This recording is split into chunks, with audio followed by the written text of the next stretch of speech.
Hey everyone, welcome to a rather odd little second channel video.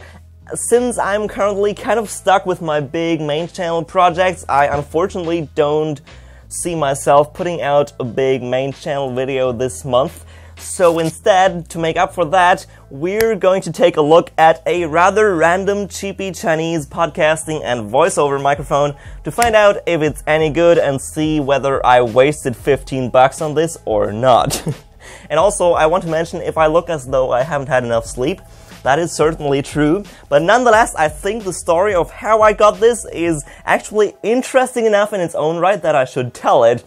So last Saturday, I was at a local store that primarily sells cheapy Chinese counterfeits to pick up one of these audio splitter thingies for my mom to improve her recording setup, and unfortunately it turned out they didn't have the audio splitter anymore.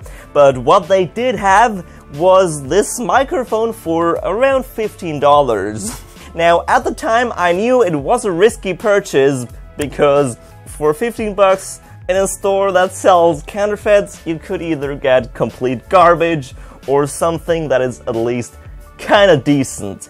Either way, this microphone would have solved the issue we were having completely since it is plugged in via USB, so I just went ahead and bought it. And when I was back home, we obviously tried it, and it turned out that for the purpose, it wasn't bad, but for the purpose, a simple DIY microphone with a tiny little electret microphone capsule actually did a better job at recording good sounding audio.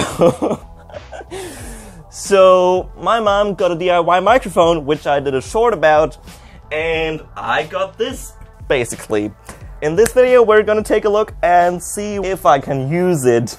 I mean, it doesn't seem to sound bad, but the DIY microphone was better, which is a bad sign already. And this has a few odd little quirks, which I will talk about later. So to begin with, let's just go ahead and see what was in the box and how it's put together. So these are all the things that were in the box. You've got the microphone, a USB cable, and a stand. The box itself says it's from a company called Nortec. However, when I looked it up, I pretty much hit nothing. The only thing that came close was a company that makes boats, which is certainly not the same one that makes microphones. So I suspect it's unbranded and they just ripped off some logo and put it on the box to make it look better.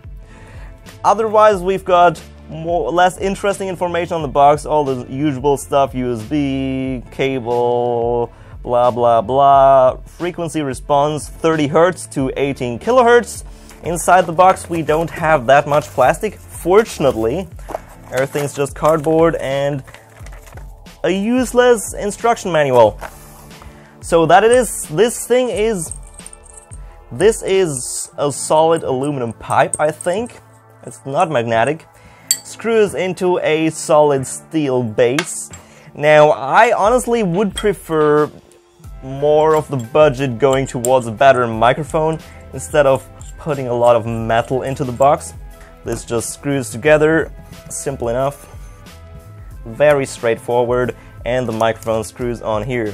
The microphone actually has an audio jack on the bottom to plug in your headphones, so you can directly hear what you're saying through the microphone. Although, honestly, from what I've heard, when I tested it a little bit, it sounds quite a lot different what you can hear through the microphone than what the computer actually records. You can hear much more directly through the microphone than you can hear on the recording later. This plugs into a USB cord and you've got a USB microphone. So I have the computer, and to get everything running, it's easy enough. You just plug it in, it automatically installs all the drivers necessary. Then you take whatever audio recording app you like and start recording. Now there is this knob, now you can see it's lit. There is this knob you can turn to increase and decrease the gain. And funnily enough, the weird quirk I was talking about is that this thing is incredibly sensitive for a podcasting microphone. I think for podcasting and voiceover, you would theoretically have the microphone pretty close to your mouth. But this thing, when you turn up the gain, is so incredibly sensitive, you can hear a person whisper on the other side of the room. And one thing you need to do is to set the source of your audio in Audacity, the source of your audio to USB mic. And that's pretty much it. Then you can record stereo or mono. This thing only records mono. It's only got one microphone capsule. I took it apart, so I know it's only got one microphone capsule. I'm going to start recording, and you can see right now it is way too much. It's way too loud. I'm going to turn down the gain. So this seems about reasonable enough, I think. It's still very loud. If you go as close to the microphone as you would for podcasts, I think it would be way too loud. So this is what it sounds like if I put it roughly there, but then also, since I took it apart, I know the microphone capsule faces upwards, so if I turn it this way, things are going to get much louder and I need to turn it down. Let's do a little bit of total silence and compare it with the gain all the way down and all the way up. See what the background noise is like. The gain turned all the way down.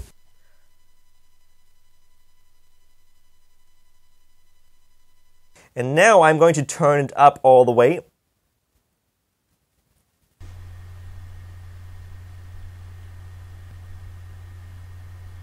And this is what silence sounds like on this thing. There is still a little bit of hum, just background hum from the computer.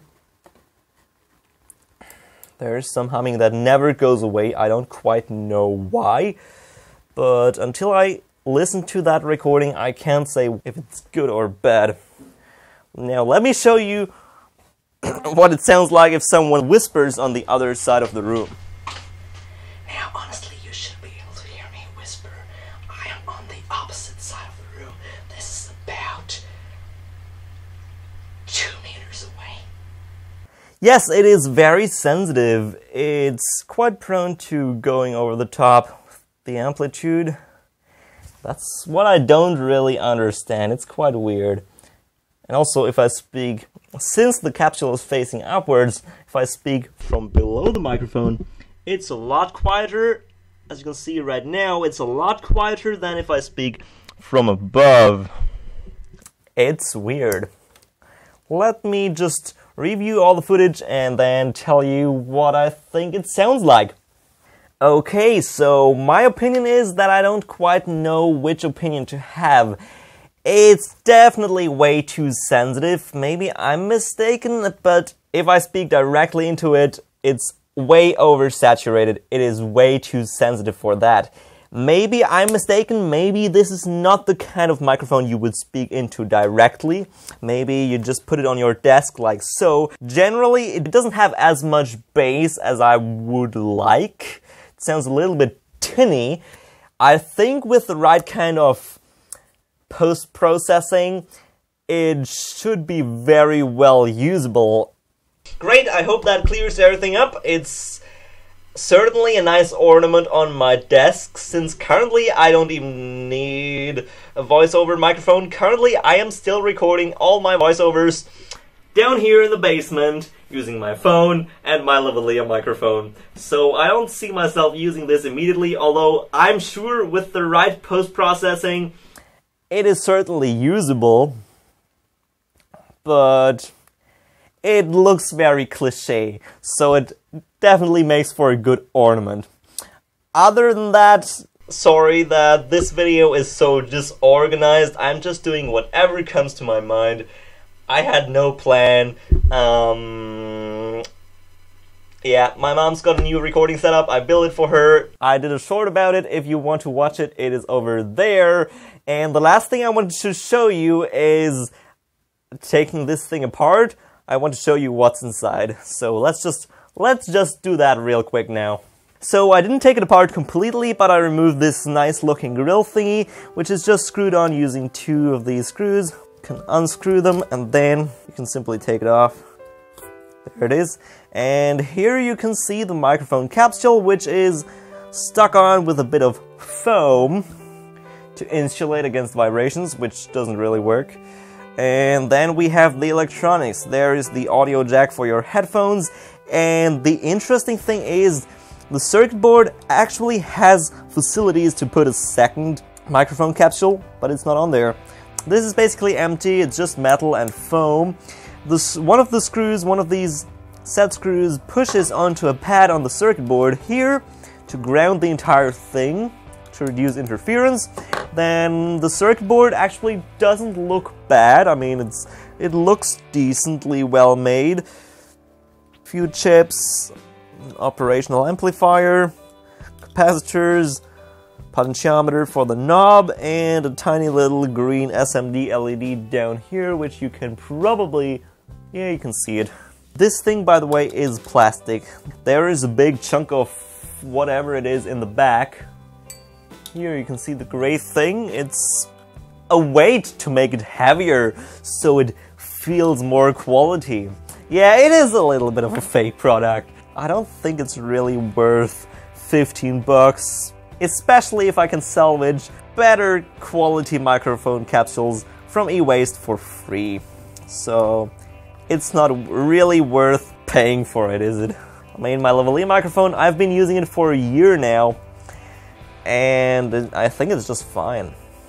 It just sounds just fine, so this is it. It is a wonderful cliché microphone, which doesn't sound bad, but it's not good either, I mean. So there you have it. This is a random cheapy Chinese unbranded podcasting and voiceover microphone, or rather nice desktop ornament. Do I think it's worth 15 bucks? I don't really think so. If you can salvage microphone capsules for free that are better, then do so. Again, I'm sorry that this video is so terribly disorganized. I just had no plan, I just did whatever I felt like doing.